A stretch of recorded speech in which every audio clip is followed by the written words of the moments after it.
Enquanto você vai procurando, você vai glorificando a Deus, aleluia, dizendo: Senhor, tu és santo, tu és glorificado. Muito obrigado por esse momento de louvor. Muito obrigado que entre tantas as pessoas o Senhor me escolheu para estar aqui esta noite.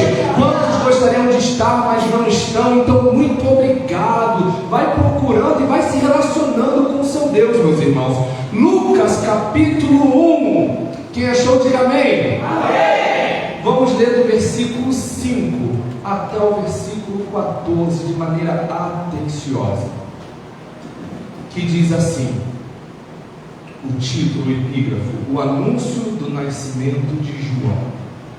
Nos dias de Herodes, o rei da Judéia, havia um sacerdote chamado Zacarias, da classe de Abias. Sua esposa, descendente de Arão, se chamava Isabel. Eles eram justos diante de Deus e viviam irrepreensivelmente em todos os mandamentos e preceitos do Senhor. Não tinham filhos, porque Isabel era estéril e ambos eram de idade avançada. Quando ele estava exercendo o sacerdócio diante de Deus, no turno de sua classe, conforme de costume sacerdotal, coube-lhe por sorte entrar no santuário do Senhor para queimar incenso. Durante a hora do incenso, toda a multidão permanecia orando no lado de fora. Apareceu-lhe um anjo do Senhor em pé à direita do altar do incenso. Quando Zacarias o viu, ficou perturbado e foi tomado de temor. Mas o anjo lhe disse: não temas, Zacarias, porque a tua oração foi ouvida. Isabel, tua esposa, dar-te-á um filho, a quem darás o nome de João. Terás prazer e alegria, e muitos se alegrarão com o seu nascimento. Aleluia. Feche seus olhos, vamos orar. No momento dessa oração, eu peço que você peça ao Senhor: Senhor, abra o meu entendimento, para que de fato eu possa compreender aquilo que o Senhor tem para compartilhar com a sua igreja. Senhor Jesus, Deus Todo-Poderoso, Espírito Santo de Deus, queremos, ó Pai, te agradecer em especial por este momento de louvor a qual o Senhor nos proporcionou ofertar a Ti nesta noite.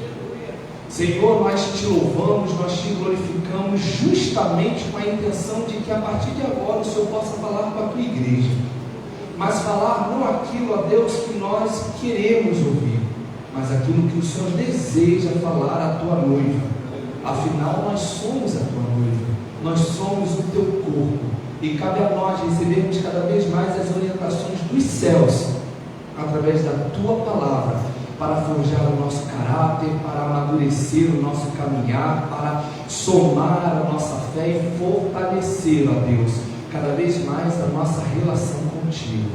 Senhor, em nome de Jesus, eu te peço, toma, Senhor, esse momento em tuas mãos, toma a frente, para a glória do teu santo nome. A igreja diga amém. Amém. Meus irmãos, para nós que ministramos a palavra do Senhor, para nós que lidamos diretamente com o exercício da ministração da palavra, é muito comum que quando nós estejamos sendo ministrados por alguma palavra, ou quando talvez a gente esteja estudando para alguma ministração, ao decorrer dessa ministração ou desse estudo, o Senhor ministra em nós uma outra palavra. Então, por exemplo, estudando para essa palavra, só para que você possa entender, às vezes Deus dá outra palavra no meio dessa palavra, e a gente guarda, né? Nós que lidamos com o exercício da palavra, a gente guarda para o momento certo. E essa palavra é exatamente o resultado do que eu acabei de dizer. Há cerca de aproximadamente 7 meses atrás, eu ministrei aqui, eu tive o privilégio de ministrar aqui uma palavra que falava sobre João Batista no deserto. Uma palavra a qual o Senhor me deu, e ao decorrer dessa palavra, o Senhor me chamou a atenção para o detalhe do qual nós vamos ministrar hoje. Ao decorrer dessa palavra ministrada em João, caso vocês possam acessar depois, é uma palavra que falou muito ao meu coração, porque ela vem falando sobre a vida de João, sobre a preparação de João. Lá em Lucas 1:80, você vê que a palavra diz que o menino crescia e se fortalecia no espírito, e viveu ele no deserto, até o dia em que se manifestou a Israel. Então aqui, essa palavra já deixava muito claro para nós, já desconfigurava a ideia de que o deserto é um local completamente negativo. Não, o deserto é lugar de crescimento, porque João cresceu. O deserto é lugar de fortalecimento, porque João se fortaleceu. Então cabe a nós decidirmos o que nós vamos fazer no deserto, se nós vamos abrir a nossa boca para murmurar, ou se nós vamos aproveitar o deserto para nos fortalecermos em Deus. Então essa mensagem falou sobre a preparação de João, falou também sobre a identidade de João. João era uma pessoa que sabia da sua identidade em Deus. Não é à toa que em João 3,30 ele mesmo diz: é necessário que ele cresça e que eu diminua. E isso é a visão que o Evangelho traz e imputa em mim e em vocês. Nós precisamos ter essa concepção. É necessário que eu desapareça para que ele cresça. Hoje em dia o Evangelho está fazendo o inverso, né? O Evangelho é: eu preciso aparecer, Cristo vai fazer uma participação especial. Não, Cristo ele ainda precisa continuar sendo protagonista das nossas vidas, E João reconhecia a importância de Jesus em sua vida. João reconhecia a figura de Jesus, e João reconhecia quem ele era na presença de Jesus. Confirmando através de suas palavras, João também disse no livro de João 1:27: este é aquele que vem após mim, que é antes de mim, o qual eu não sou digno de desatar as suas sandálias. Veja a humildade de João. Veja que João, de acordo com as escrituras, ele foi o maior dos profetas. Então, sendo o maior dos profetas, ainda assim ele reconheceu que diante de Cristo ele não era nada. O pastor Joey diante de Cristo não é nada. As pastoras, os diáconos, os colaboradores, os obreiros, nós não somos nada. Há 2 semanas atrás eu ministrei aqui sobre a pesca maravilhosa, sobre o encontro de Jesus com Pedro. E depois que Jesus manda Pedro voltar até o mar e lançar a rede, Pedro volta e fala para Jesus, isso lá em Lucas 5:8. Pedro diz: Senhor, ausenta-te de mim, que sou um homem pecador. É isso que o Evangelho faz comigo, meu irmão. É isso que o Evangelho faz com você. Ele faz com que a gente reconheça que que nós somos homens pecadores, miseráveis, carentes da graça e da misericórdia de Deus, e através do seu amor Ele nos devolve, Ele nos dá o valor que cabe a nós. Mas sem Deus nós não temos valor, sem Deus nós não somos nada. Então é muito importante que nós entendamos sim quem Ele é, mas não esqueçamos quem nós somos nele. Afinal de contas, tudo é para Ele. Aleluia, tudo é por Ele. Então nessa ministração, a palavra veio trazendo sobre a preparação de João, sobre a identidade de João, sobre o propósito de João. João reconhecia o seu propósito. Muitas pessoas chegaram para ele e diziam: você é o Cristo, você é Elias, você é Isaías. E ele dizia: não, eu sou simplesmente aquele que veio abrir o caminho para que o Cristo que está por vir, ele venha e passe por esse caminho a pregoar o Evangelho. Ou seja, João, ele sabia do seu propósito. E confirmando o que eu mencionei há uns segundos atrás, o próprio Senhor Jesus reconheceu a grandeza de João. Lá em Mateus 11:11, a palavra diz assim: em verdade vos digo que entre os que de mulher têm nascido, não apareceu alguém maior do que João. Aqui nós vemos Jesus reconhecendo João. Mas entenda que para Jesus reconhecer João, João teve que se preparar, e ele se preparou no deserto. João teve que ter uma identidade, e essa identidade em Cristo. João teve que identificar o propósito, e o propósito através da palavra. O que está faltando para mim e para você, sermos reconhecidos nos céus, sermos reconhecidos por Cristo, é exatamente termos preparação, termos a nossa identidade em Cristo e sabermos do nosso propósito. Aleluia! Muitos querem atuar sem se preparar. Muitos querem atuar sem ter uma identidade definida. Muitos querem atuar sem saber do seu real propósito. Será que eu sei? Será que vocês sabem? Será que nós sabemos o nosso real propósito aqui nesta noite? É tão somente para glorificar o nome do Senhor Jesus. No versículo 5 que nós lemos, a palavra diz assim: existiu no tempo de Herodes, rei da Judéia, um sacerdote chamado Zacarias, da ordem de Abias, e cuja mulher era das filhas de Arão, e o seu nome era Isabel. Para que você entenda um pouco mais esse contexto, Herodes aqui é Herodes o Grande, um dos mais perversos Herodes que houve na história do cristianismo. Ele também foi um homem que somou bastante com Jerusalém, porque ele levou pavimentos, ele restaurou e somou um pouco mais no templo, até então que era de Salomão. Quando a palavra diz que Zacarias era da ordem de Abias, é porque na verdade, neste cenário havia cerca de aproximadamente uns 20.000 sacerdotes. E esses 20.000 sacerdotes, eles se dividiam para o cuidado com o templo. Isso a gente vê lá em 1 Crônicas 24:10, que Abias ele estava na 8ª ordem. Então foi dividido, o próprio rei Davi fez essa divisão. Então todos os sacerdotes e os seus derivados, ou seja, os seus descendentes, eles de tempo em tempo eles adoravam, eles serviam ao templo, ou seja, não era constantemente, havia um sorteio. E a própria palavra do Senhor diz que nesse dia Zacarias foi escolhido. E seguindo ele diz, das filhas de Arão, ou seja, Isabel era mulher de Zacarias e era uma das filhas de Arão, ou seja, era descendente de Arão. Então veja que aqui, tanto Zacarias quanto Isabel, eles eram de uma classe sacerdotal. Veja que casamento abençoado. Veja que casamento glorioso.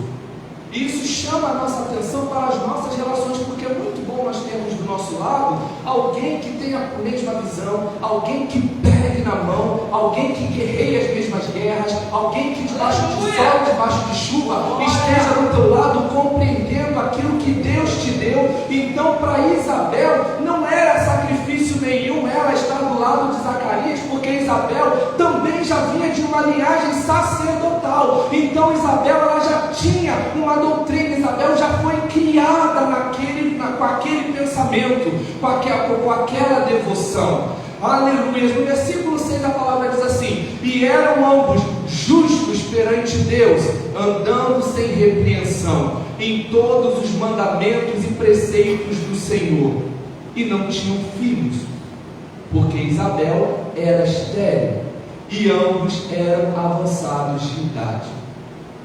Dois versículos que falam muito sobre a identidade de Zacarias e de Isabel. Fala primeiro da fidelidade, porque diz que eles eram justos e irrepreensíveis, ou seja, eles eram fiéis, eles tinham caráter, eles eram retos, eles eram íntegros. Só que aí no versículo 7 diz que eles não tinham filhos. Isabel era estéril e ambos já eram avançados de idade. Só que no versículo 6 a palavra do Senhor diz que eles eram justos, eles eram irrepreensíveis. Só que no versículo 7 a palavra diz que eles não tinham filhos. Só que no 6 a palavra diz que eles eram justos, eles eram comprometidos, eles amavam, eles se dedicavam à obra. E no versículo 7 a palavra diz que eles não tinham filhos, porque Isabel era estéril e porque ambos eram avançados de idade. Veja que aqui a palavra está dizendo que os problemas da sua vida não te impedem de ter uma vida devocionada a Deus, não te impede de ter uma vida dedicada a Deus. Os problemas que eu tenho, os problemas que você tem na vida, os problemas que te impossibilitam de repente de ser realizado, eles jamais terão poder de te impedir de ter uma vida reta, íntegra diante de Deus. Entenda que aqui a palavra é muito clara, eles eram justos, sem repreensão, mas eles não tinham filhos. E não ter filhos na época era uma vergonha. Não ter filhos na época, Isabel no caso aqui, ela poderia inclusive ser devolvida segundo as leis. Ou Zacarias poderia até se utilizar da lei para ter uma concubina, assim como Abraão fez, assim como muitos outros fizeram, inclusive Eucana fez, porque Ana não tinha filho, então Eucana se utilizou de Penina.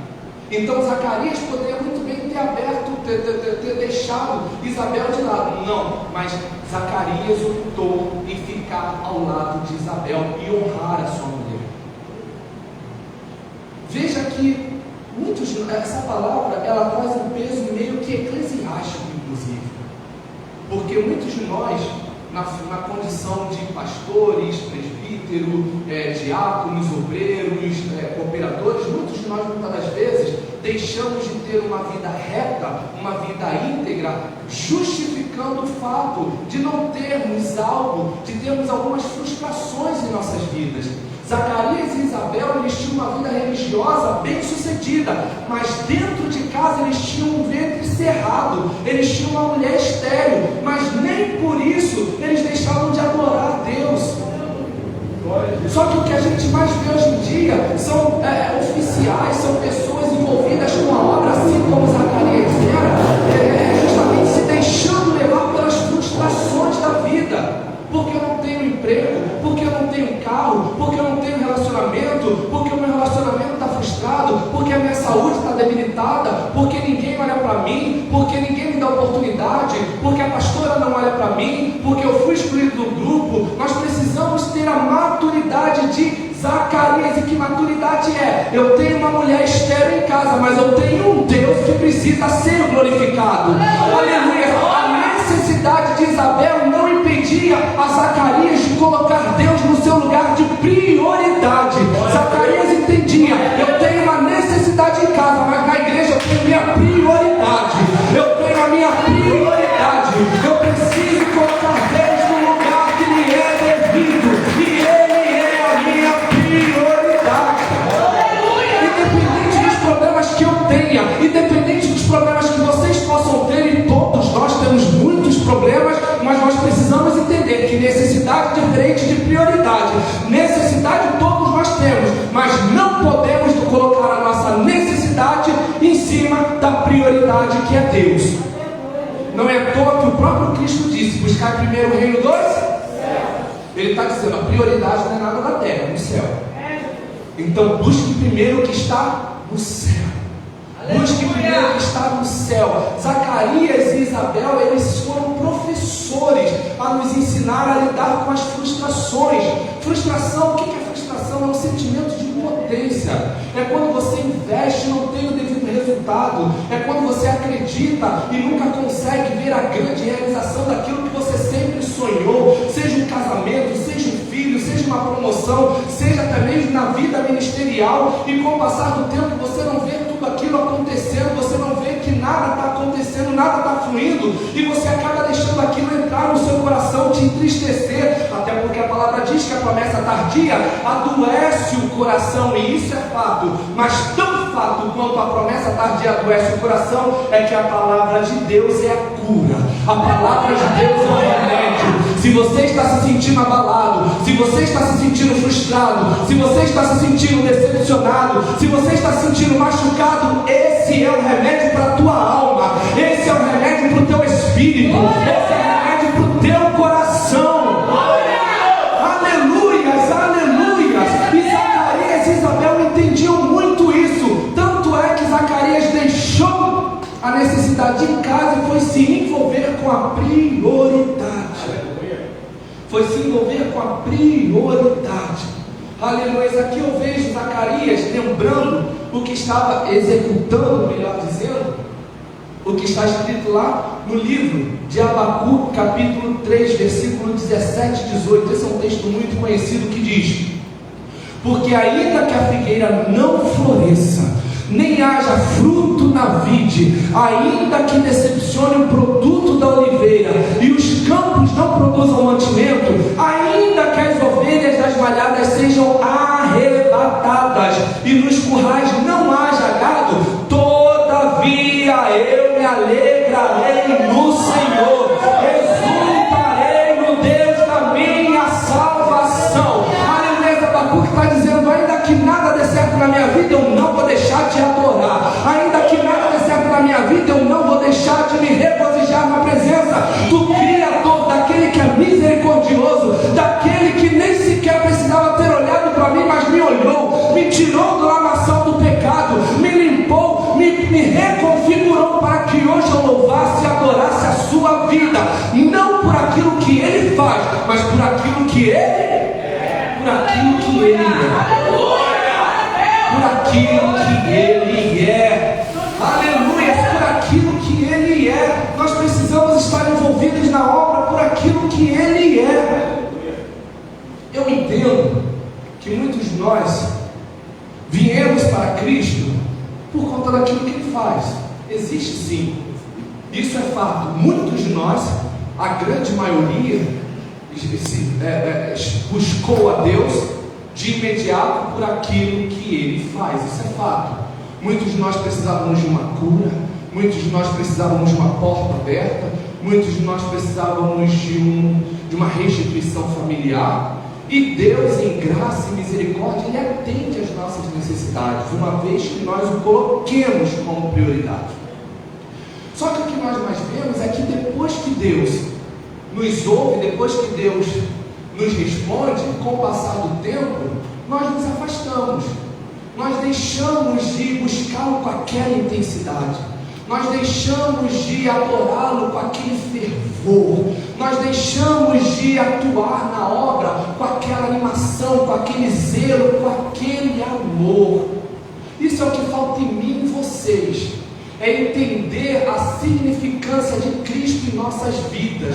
Eu não estou aqui simplesmente porque eu quero ter a minha saúde boa. A saúde boa vale muito? Vale muito. Eu não estou aqui só por conta do carro que eu tenho. Andar de carro é muito bom, é maravilhoso, mas eu estou aqui porque eu reconheço que certa vez um homem, um Deus, se fez homem, desceu e foi crucificado por amor a mim e a cada um de vocês, para que hoje nós tivéssemos vida, e vida em abundância, vida em abundância.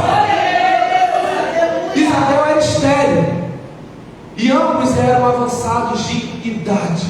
Eu de igual modo já falei isso aqui. Quando a gente vê que Isabel era estéril e ambos eram avançados de idade, nós lidamos aqui com dois tipos de problema. O primeiro, natural e temporal. Natural porque você não vê uma cruz estéril, você não vê um púlpito estéril, não. Problemas como esterilidade, problemas como câncer, problemas como Covid, problemas de saúde, eles dão em pessoas, são problemas naturais que acontecem com o todos nós. Quem nunca teve um resfriado? Quem nunca caiu e se ralou? Quem nunca quebrou um braço? Quem nunca isso? Quem nunca aquilo? Enfim. Então são problemas naturais. Problema temporal. A palavra diz que Zacarias e Isabel eram avançados de idade. Ou seja, provavelmente Isabel talvez já tivesse até alcançado o período, eu esqueci o nome que dá quando a mulher já chega... Menopausa. Então acredito eu, talvez, não sei, a palavra não deixa isso muito claro, mas talvez por ele deixar claro que eles já eram avançados de idade, isso possa de igual modo também apontar para o período de menopausa que Isabel talvez já apresentasse. Mas ainda assim, esses dois problemas não foram capazes de impedir a manifestação do poder de Deus. Deus, ele atuou na vida de Zacarias e de Isabel, mostrando que não tem poder, não tem problemas naturais, não tem problemas temporais que ele não possa resolver. De igual modo, os discípulos, lá em João 21, é todo o capítulo, não precisa abrir, é todo o capítulo, mas lá fala sobre a segunda pesca maravilhosa, quando Jesus já havia se entregue à cruz, Jesus já havia ressuscitado, estava passando pelo período da quarentena aqui com seus discípulos. Os discípulos, então, um pouco frustrados, eles foram pescar, passaram a noite toda pescando, não pescaram nada, e quando eles estavam voltando, já chegando à praia, Jesus os aborda e diz: pescaste alguma coisa? Tendes algo de comer? E eles dizem não. E Jesus diz: então lança a rede do lado direito. E eles lançaram e pegaram uma grande quantidade de peixe. Mas se nós analisarmos esse texto na profundidade, nós vamos ver que os discípulos aqui, eles enfrentaram três problemas emocionais. Problemas emocionais porque eles eram profissionais da área. Então, como eu já disse aqui, não há nada mais frustrante do que um profissional não ter o devido resultado do seu trabalho que ele sabe fazer. Os discípulos aqui, eles tiveram um problema territorial. Por que territorial? Porque a palavra do Senhor diz que o barco já estava chegando à praia e Jesus diz: lance a rede. Só que a gente sabe que o melhor ambiente para se fazer uma pesca favorável é em mar aberto, ou seja, em águas profundas. Então ali eles também tinham um problema territorial e temporal. A palavra diz que era dia. Se era dia, os raios solares, eles espalhavam os peixes, eles assustavam os peixes a ponto dos peixes irem apenas para a profundidade.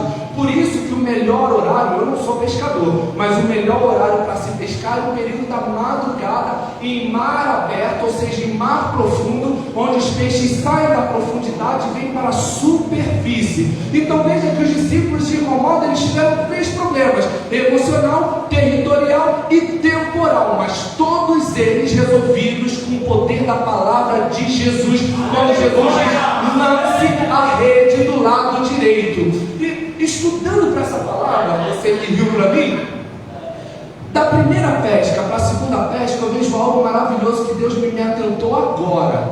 Na primeira pesca, Deus fala: volte ao mar. Na segunda pesca, Deus fala: só lança.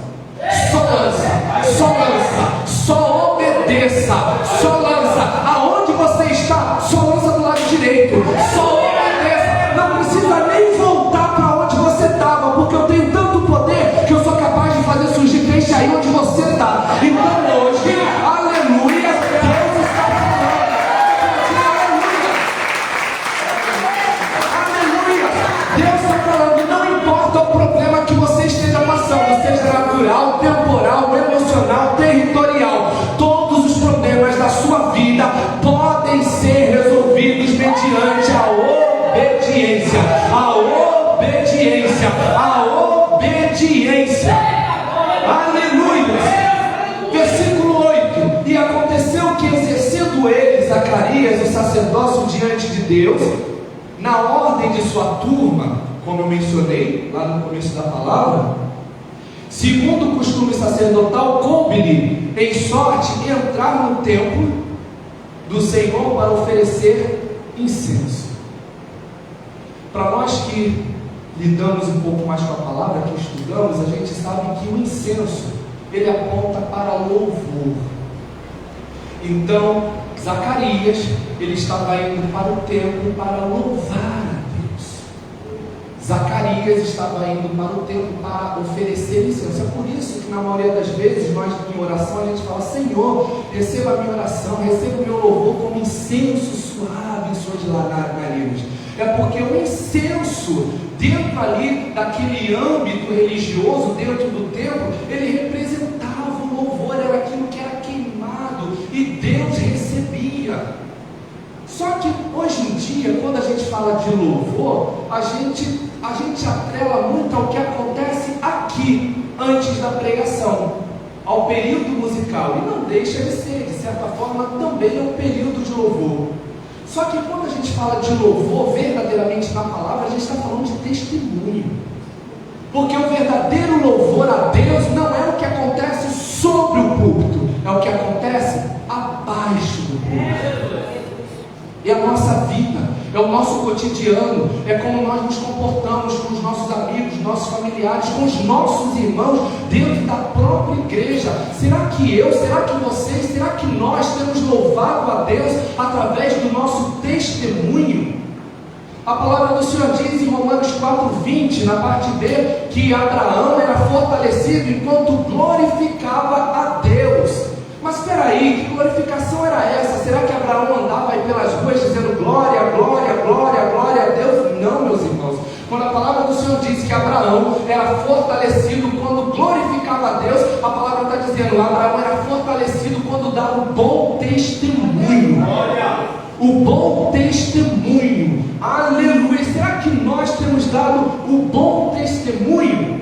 No versículo 10, e toda a multidão do povo estava fora do templo, claro, só podia entrar os sacerdotes, orando a hora do incenso. E o anjo do Senhor apareceu, posto em pé à direita do altar do incenso. E Zacarias, vendo, turbou-se e caiu em temor sobre ele. Mas o anjo lhe disse: Zacarias, não temas, porque a tua oração foi ouvida, e Isabel, tua mulher, dará à luz a um filho, e lhe porás o nome João. Quando a palavra diz que o povo estava orando, era porque o cenário era um cenário de caos. Como eu falei no começo da palavra, nesse momento quem estava reinando era Herodes, o grande, e era um homem completamente opressor. Então o povo estava orando, clamando para que Deus trouxesse e fizesse justiça. Daí então Zacarias entra e vê o anjo do Senhor. E o anjo disse: Zacarias, não temas, porque a tua oração foi ouvida, e Isabel, a tua mulher, dará à luz a um filho, e lhe porás o nome de João. Só que se eu te perguntar, em todo o texto que nós lemos aqui, em qual momento Zacarias orou? Nenhum. Neste momento aqui, nenhum. Então isso nos deixa, implicitamente nos faz entender que o anjo está dizendo que Deus estava respondendo uma oração que Zacarias tinha feito há anos atrás. Até porque o anjo está dizendo: não temas, o Senhor ouviu a tua oração, respondeu a tua oração, e Isabel vai te dar um filho. Ou seja, à altura do campeonato, Zacarias não estava nem mais orando por filho, porque ele já sabia: a minha idade já está avançada, eu não tenho mais como ter filhos. Ou seja, Zacarias já tinha até esquecido de que certa vez ele dobrou os seus joelhos para clamar a Deus pela saúde da sua esposa. E Deus está falando: tem muitas orações que você esqueceu, mas eu não esqueço. Eu não esqueço. Mantenha-se apenas fiel, mantenha-se apenas em fidelidade. Não permita que as frustrações te afastem da minha presença, que no momento certo eu vou enviar um anjo para dizer que eu ouvi a tua oração. Não importa se o problema que você está passando é emocional, não importa se o problema que você está passando é temporal, é territorial, enfim, independente dos problemas, uma vez você pode aguardar, o anjo vai aparecer. Assim como apareceu também para a esposa de Manoá. Esposa de Manoá. Esposa de Manoá era estéril. Manoá e sua esposa, a palavra não fala sobre o nome da esposa, eles eram pais de Sansão. Manoá, a esposa dele era estéril, e certa vez o anjo também lhe apareceu. Lá no livro de Juízes, capítulo 13, versículo 3, a palavra diz assim: e o anjo do Senhor apareceu a esta mulher e disse: eis que agora és estéril e nunca tens concebido, porém conceberás e terás um filho. Eu já preguei isso aqui certa vez. Isso daqui é profético, porque o anjo está dizendo o problema dela do passado, o anjo está dizendo o problema dela no presente, mas o anjo está afirmando: o teu cenário vai mudar. Prepare-se, porque o teu cenário vai mudar. Você nunca gerou, até agora o teu ventre é cerrado, você ainda não gera, mas se prepara, porque você vai gerar. É como se nos dias de hoje o anjo estivesse dizendo: pode preparar o chá revelação, o chá bebê, pode preparar o convite, as artes para compartilhar com os amigos, porque vai acontecer, vai acontecer. Nós precisamos acreditar no Deus que nós servimos. A quem você serve? As frustrações a um Deus poderoso, um Deus que tudo pode. Deus hoje está nos chamando para ter uma maturidade, para administrarmos as nossas frustrações.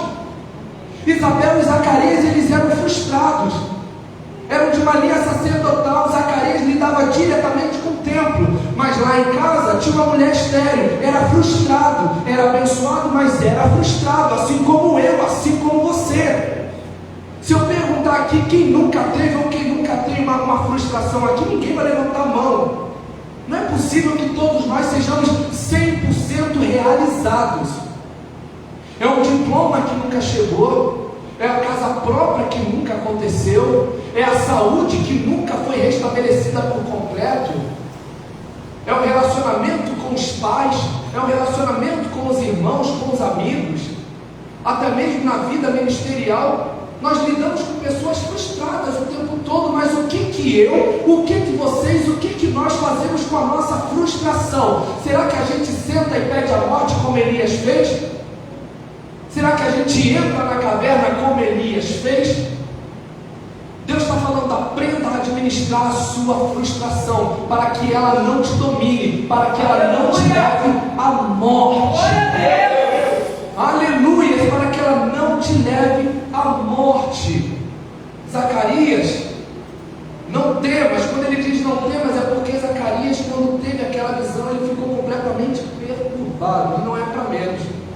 A gente pede para Deus abrir a nossa vista, né, a nossa visão espiritual. E eu lembro até daquele meme que rola aí na internet, né? Senhor, abra minha visão, eu quero ver o sobrenatural. Aí daqui a pouco está o capiroto lá na frente da pessoa e cai para trás, né? Então é muito comum que Zacarias também tenha temido. A mulher, a esposa de Manoá também temeu de certa forma. Ela chegou para Manoá e falou: esposo, me apareceu um homem e sua imagem era tão perfeita, era tão terribilíssima que parecia de um anjo. Ou seja, é algo que nós não estamos preparados para ver, para contemplar, ainda mais de uma hora para outra. Mas as coisas de Deus acontecem assim, de uma hora para outra. A palavra do Senhor diz que Zacarias estava escalado. E naquele dia, quando ele estava escalado, ele não sabia que a escala dele não estava apenas no âmbito material, mas também no espiritual. Hoje nós temos ali a diaconisa Liliana escalada na mesa. Talvez hoje o anjo apareça para você. Aleluia! Da mesma forma que o anjo apareceu para Zacarias, falando sobre o problema da casa dele, o anjo vai aparecer para você para resolver problemas na tua casa, na tua família. Talvez hoje o anjo apareça para o presbítero Wagner, para o nosso diácono Renato, para a nossa diaconisa Luciane, para a nossa diaconisa Simone, para o nosso cooperador Anderson, que estão escalados hoje. Entenda que é um dia comum que Deus prepara uma grande surpresa. Lá em Atos 2, como você bem sabe, eles estavam reunidos, orando, buscando. Era um dia comum para eles, era mais um dia de busca. Como hoje, talvez para muitos aqui possa ser mais um dia de culto, mas Deus está falando: é nesse mais um dia de culto que eu posso fazer uma reviravolta na tua vida. É nesse mais um dia de culto que você vem com as mãos vazias, mas vai voltar com uma porta aberta, vai voltar com uma cura, vai voltar com uma restituição.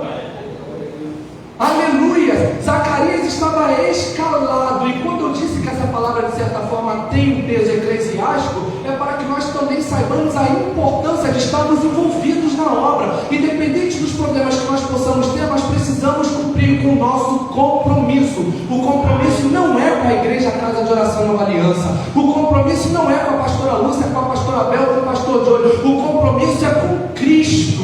O compromisso é com Deus. Quando eu chego aqui que eu vou lavar o banheiro, eu não estou lavando o banheiro para a pastora ver, eu estou lavando o banheiro para agradar a Deus. Quando eu chego aqui que a gente passa o pano e vai orar e vai fazer, vai acontecer, nós não estamos fazendo para o homem, estamos fazendo para Deus.